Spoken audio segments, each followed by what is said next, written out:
аз ҷониби мақомоти милитсия коргузори зершӯъбаи даъват ва тайёрии ҷавонони комиссарияти ҳарбии шаҳри Конибодом баъди гирифтани пора дастгир гардид. гумонбаршуда барои аз хизмати ҳарбӣ озод намудани як даъватшаванда аз модараш $1000 талаб кардааст. оқибати ҳаракати коррупсионӣ ба чӣ анҷомид? дар гузориши навбатӣ тамошо кунед.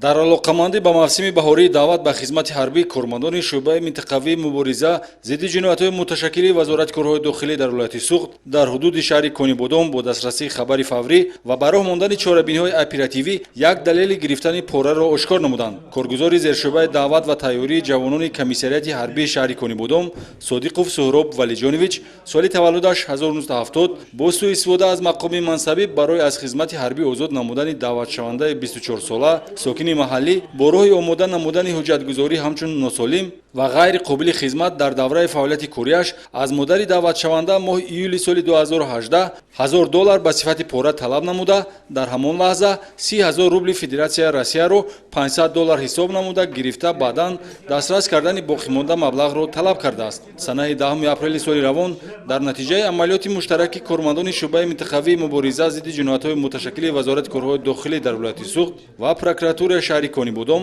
шаҳрванд Содиқов ҳангоми гирифтани 5000 сомонӣ дар утоқи корияш бинои комиссарияти ҳарбии шаҳри Конибодом дастгир гардид.